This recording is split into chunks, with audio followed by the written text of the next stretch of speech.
ചേച്ചി അതില് കാർ മെക്കാനിക്കായിട്ടല്ലേ ചെയ്യുന്നത് അല്ലേ? അപ്പൊ ആ അംബാസഡർ ഏത് മോഡലാന്ന് പറയാൻ പറ്റുമോ? നല്ല ചോദ്യം. എപ്പോഴായിരുന്നു? പണ്ടായിരിക്കും അല്ലേ? 1980 മോഡൽ. എനിക്കറിയില്ല. എനിക്ക് പൊതുവെ വണ്ടികളെ കുറിച്ച് അങ്ങനെ അധികം. പക്ഷെ എന്ത് തോന്നുന്നു, ഞാൻ വളരെ വിദഗ്ധമായിട്ട് വണ്ടി നന്നാക്കുന്നതായിട്ട് എനിക്ക് തോന്നുന്നില്ലേ? അതെ, വേറൊരു ചോദ്യം. അത് 90s മാർക്ക് 4 മോഡലാണ്. ഈ സൂസുവിന്റെ എഞ്ചിൻ മാറ്റിയപ്പോഴാണ് ബക്കറ്റ് സീറ്റ് ആയത്. അതുവരെ അംബാസഡറിന് സിംഗിൾ സീറ്റാണ്. അത് കണ്ടു കഴിഞ്ഞാൽ അത് ബക്കറ്റ് സീറ്റാണ്. അപ്പോൾ ലേറ്റ് 90s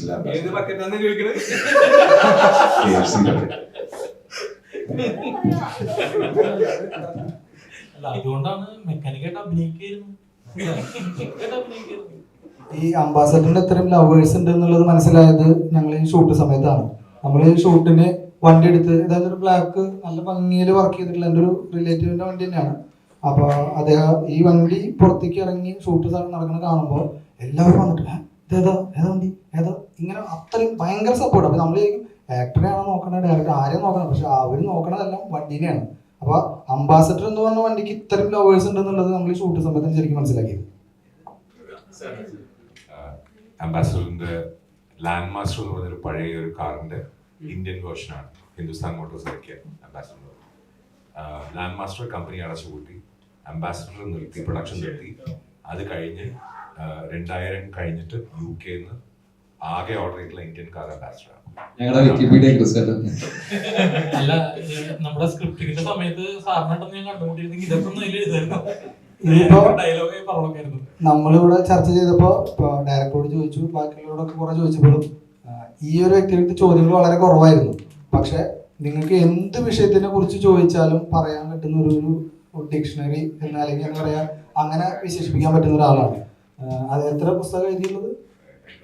84 പുസ്തകം എഴുതിയിട്ടുള്ള ഒരാളാണ്. അതുപോലെ എത്ര ഭാഷയാണ് സംസാരിക്കാൻ അറിയാം?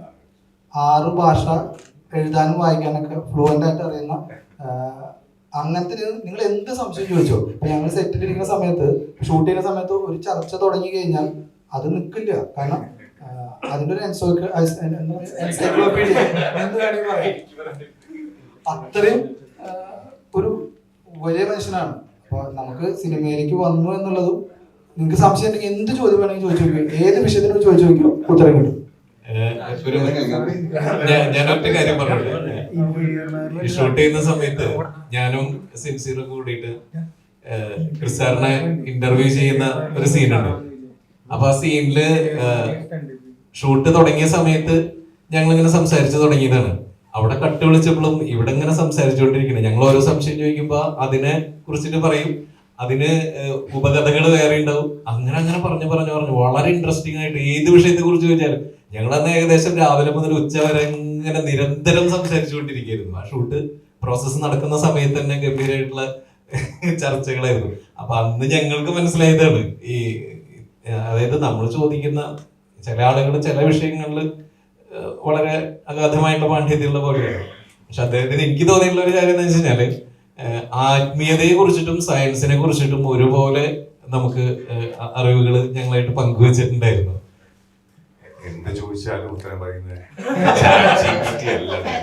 ChatGPT പോലും 2000 നിന്നു. അത് കഴിഞ്ഞിട്ടുള്ള ഡേറ്റാബേസ് അപ്ഡേറ്റ് ഇല്ല. 2022 കഴിഞ്ഞ് ChatGPT ഒരു ഉത്തരം പറയില്ല.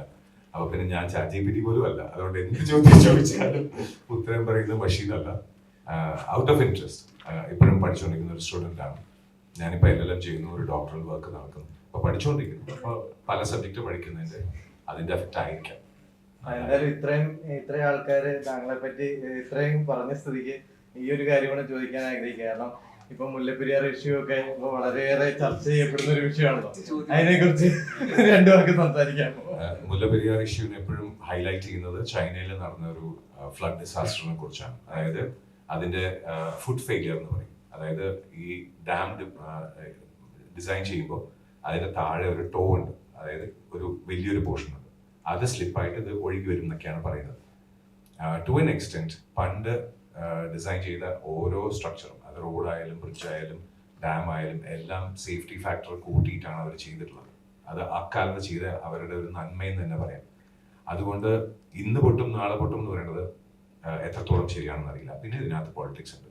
ഞാൻ പോളിറ്റിക്സിൽ ഇൻവോൾവ് അല്ലാത്തത് കൊണ്ട് അതിന് സ്പെസിഫിക് ആയിട്ട് യെസ് ഒന്നും പറയാൻ പറ്റില്ല. പക്ഷെ ചൈനയിൽ അങ്ങനെ നടത്തുന്നുണ്ട്, ലക്ഷക്കണക്കിന് ആൾക്കാർ മരിച്ചിട്ടുണ്ട്, അതെല്ലാം സത്യമാണ്.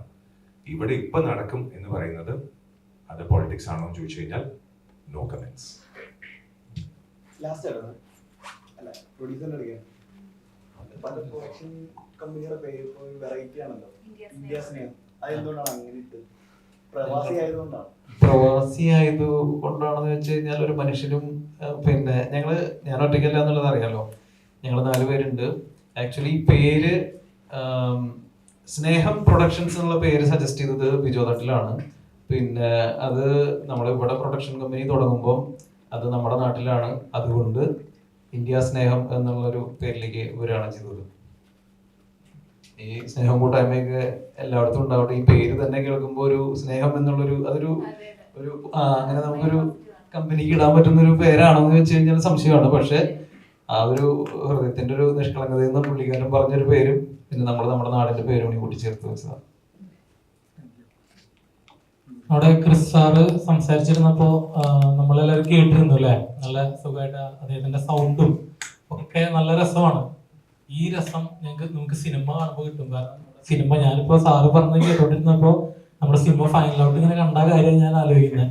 കാരണം സാറിന്റെ ആ സീൻ ഇങ്ങനെ കണ്ടിരിക്കുമ്പോൾ നമുക്കൊരു പ്രത്യേക ആ കണ്ടന്റ് പറയുന്നതും സാറിന്റെ ആ ശബ്ദമൊക്കെ ആയിട്ട് നല്ല രസമായിരുന്നു.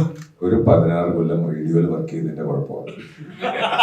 ഞാൻ 2004 തൊട്ട് 2014 വരെ ആ ഒരു 11 വർഷം ദുബായിലെ റേഡിയോയിലായിരുന്നു. ഇപ്പോ നിങ്ങൾ കാറൊക്കെ ഡ്രൈവ് ചെയ്ത് പോകുന്ന സമയത്ത് കേൾക്കുന്ന you are listening to club FM 94.3 അതിന്റെ ശബ്ദമാണ്. നിങ്ങൾ കേട്ടിട്ടുള്ള പരസ്യങ്ങളില് Malabar gold and diamond celebrate the beauty, ഇതൊക്കെയാണ് എന്റെ പണി. അതുകൊണ്ട് ശബ്ദമല്ലാതെ വേറെ ഒരു കുഴപ്പമില്ല. നേരത്തെ പറഞ്ഞുകൊണ്ടിരുന്നപ്പം ഈ പഴയ മൂവീസ് റിലീസ് ചെയ്യുന്നതിന്റെ സ്ഫടികത്തിന് വോയിസ് കൊടുത്തതും അതെല്ലാം ഈ വോയിസ് ആർട്ടിസ്റ്റ് ആയതുകൊണ്ട് മാത്രമാണ്. അത് എന്റെ വേറൊരു ഫീൽഡാണെന്ന്. സ്ഫടികത്തില് ദ ഗോട്ട് മോഹൻലാൽ എന്ന ആ ഒരു title, Spadikam coming on your theatres എന്നൊക്കെ പറഞ്ഞു. അന്ന് ആ ഒരു സമയത്ത് അതിന്റെ ടീസർ ഇറങ്ങിയത് ബദൻ സാർ വിളിച്ചു പറഞ്ഞിട്ടാണ്. സോ അത് ഒരു തൊഴിലാണെന്ന് മാത്രം. ഒരുപക്ഷെ ഇപ്പൊ ഈ ശബ്ദം കൊണ്ട് വലിയൊരു, അതായത് ഇപ്പൊ സമൂഹത്തിലേക്ക് പുറമെ അറിയപ്പെടുന്നില്ല. ഇപ്പൊ ഒരു നടനാണെങ്കിൽ പെട്ടെന്ന് പുറമെ തിരിച്ചറിയും. ശബ്ദം കൊണ്ടുള്ള ആർട്ടിസ്റ്റിനെ സംബന്ധിച്ചിടത്തോളം ഒരു പുറമെ അറിയപ്പെടാൻ ചാൻസ് കുറവാണ്. അപ്പൊ അത് ഒത്തിരി വിഷമം ഉണ്ടാക്കുന്നുണ്ടോ? ഇല്ല, ഒരിക്കലും ഇല്ല. റേഡിയോ വർക്ക് ചെയ്യുന്ന സമയത്ത് ചായക്കടയിൽ പോയി ചായ ഓർഡർ ചെയ്യാൻ പറ്റില്ല. അവർ ശബ്ദം ഐഡന്റിഫൈ ചെയ്ത് നിങ്ങൾ ആ ആളല്ലെന്ന് ചോദിച്ചിരുന്ന ഒരു സമയത്ത് 2004. അതുകൊണ്ട് ശബ്ദം ഒരിക്കലും വിട്ടുപോയിട്ടില്ല, ഒരിക്കലും വിഷമമില്ല. കാരണം പല ക്യാരക്ടേഴ്സിനും ജീവൻ കൊടുക്കാൻ പറ്റി. ഇപ്പോൾ ഡ്യൂൺ എന്ന് പറഞ്ഞ സിനിമ അത് മലയാളത്തിലേക്ക് ആക്കിയപ്പോൾ ഡ്യൂക്ക് ലെറ്റോന്റെ ക്യാരക്ടറിന് വോയിസ് ചെയ്യാൻ എനിക്കൊരിക്കലും ഡ്യൂക്ക് ലെറ്റോന്റെ ക്യാരക്ടർ ചെയ്യാൻ പറ്റില്ല, പക്ഷെ ശബ്ദം എത്തിക്കാൻ പറ്റും. സ്പൈഡർമാൻ നോ വേ ഹോമിൽ ഡോക്ടർ സ്ട്രേഞ്ചിന്റെ വോയിസ്, അല്ലെങ്കിൽ ബ്രഹ്മാസ്ത്ര സിനിമ ഇറങ്ങിയപ്പോൾ അതിന്റെ ടൈറ്റിൽ വോയിസ്. അപ്പൊ അങ്ങനെയൊക്കെ ചെയ്യാൻ കിട്ടുന്നതെന്ന് പറഞ്ഞാൽ അതൊരു ഭാഗ്യമായിട്ട് തന്നെയാണ് കാണുന്നത്. അതിന് സാറ്റിസ്ഫാക്ഷൻ നമ്മൾ തിയേറ്ററിൽ കാണുമ്പോൾ ആരെങ്കിലും വിളിച്ചു ചോദിക്കും നിങ്ങളുടെ ശബ്ദമാണോ കേട്ടത്. ഇതിനേക്കാളും കഷ്ടം കാർ ഓടിക്കുമ്പോൾ കാറിൽ മെസ്സേജ് കേട്ടിട്ട് ഇത് നിങ്ങളുടെ ശബ്ദമാണോ ചോദിക്കാൻ. എന്റെ അല്ല, എന്നാലും കുഴപ്പമില്ല. ഞാൻ തെലുഗുവിൽ ഇപ്പോൾ രാമബാണം സിനിമ കഴിഞ്ഞു, അടുത്ത 2 മൂവീസ് സൈൻ ചെയ്തിട്ടുണ്ട്. തമിഴില് മേധാവി റിലീസിനുണ്ട്, പാവിജയ് സാറിന്റെ മൂവി ഉണ്ട്. പിന്നെ രാമബാണം ഹിന്ദിയിൽ ലോഞ്ച് ചെയ്തത്, അത് ആരാ ഡബ് ചെയ്തെന്ന് അറിയില്ല, പക്ഷെ നന്നായിട്ട് ഡബ് ചെയ്തിട്ടുണ്ട്. സോ 4 ഭാഷയായി. ആസ് എൻ ആക്ടർ 4 ഭാഷ, 22 സിനിമ, സീരിയൽ. ഇതായിപ്പോ നാട്ടുകാർക്ക് കാണുമ്പോൾ മുത്തശ്ശൻ തന്നെ വിളിക്കുന്നത്, കാരണം എന്റെ പേരൊന്നും അവർക്കറിയില്ല, മുത്തശ്ശനായിട്ട് മാത്രം അറിയാം, പത്തനംതിട്ടയിലെ മുത്തശ്ശൻ. അപ്പോൾ അതങ്ങ് പോകുന്നു, ആൾക്കാർ അക്സെപ്റ്റ് ചെയ്തു, സന്തോഷമുണ്ട്.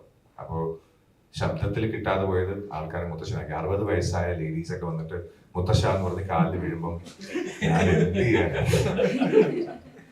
അതും അടുത്ത ഒരു സിനിമയിൽ മുത്തശ്ശനാണ്, ഡയനയുടെ മുത്തശ്ശനാണ്, അടുത്ത മുത്തശ്ശൻ. മുത്തശ്ശൻ പോയിട്ട് അച്ഛനാവുള്ള പ്രായമായിട്ടില്ലെന്നാണ് അദ്ദേഹം പറഞ്ഞത്. ഇപ്പോൾ